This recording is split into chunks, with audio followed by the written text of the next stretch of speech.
ખેડૂતો માટે વર્ટિકલ્ચર ખેતીનું નવું સોપાન કુકમા કૃષિ કેન્દ્રમાં પ્રયોગશાળાનું લોકાર્પણ કરવામાં આવ્યું। કચ્છ જિલ્લાના ખેડૂતો પરંપરાગત ખેતીના બદલે હવે ઓછા પાણીએ વધુ ઉત્પાદન આપતી વર્ટિકલ્ચર એટલે કે લંબવત ખેતી પદ્ધતિ તરફ વળે તે માટે કુકમા કૃષિ કેન્દ્ર ખાતે વિશેષ કાર્યશાળાનું આયોજન કરવામાં આવ્યું હતું।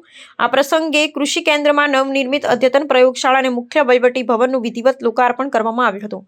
કૃષિ વૈજ્ઞાનિકોએ ખેડૂતોને જમીનના મર્યાદિત ઉપયોગ સાથે હવામાં અથવા પાત્રોમાં છોડ ઉગાડવાની આધુનિક પદ્ધતિઓનું જીવંત નિદર્શન આપ્યું હતું, જે કચ્છ જેવા ભૌગોલિક પડકારો ધરાવતા વિસ્તારો માટે આશીર્વાદરૂપ સાબિત થશે। આ નવી પ્રયોગશાળાના માધ્યમથી સ્થાનિક ખેડૂતો હવે પોતાની જમીન અને પાણીનું સચોટ પરીક્ષણ કરાવી શકશે, જેનાથી ખાતર અને બિયારણની બિનજરૂરી ખર્ચમાં ઘટાડો થશે। મુખ્ય વહીવટી ભવન કાર્યરત થવાથી ખેડૂતોને સરકારી સહાય અને નવીનતમ કૃષિ સંશોધનોની માહિતી એક જ સ્થળે સરળતાથી ઉપલબ્ધ બનશે।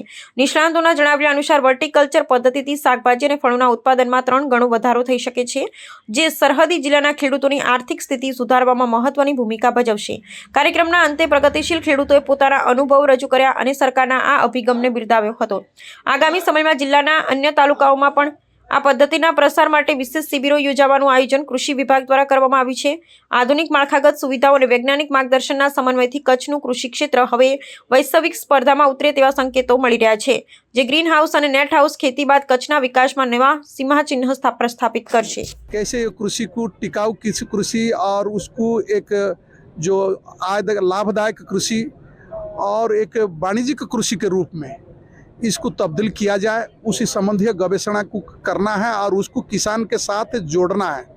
ये कार्य को ये कृषि विज्ञान केंद्र करेगा।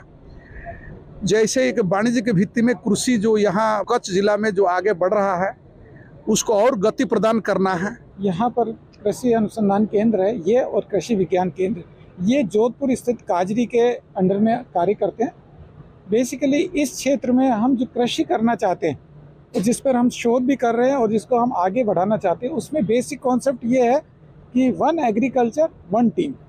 तो हम सारे जो विभाग जो इससे संबंधित हैं उनके साथ में कार्य करना चाहते हैं, सब मिल बांट के कार्य करना चाहते हैं। सभी को एक चीज़ असाइन हो रखी है।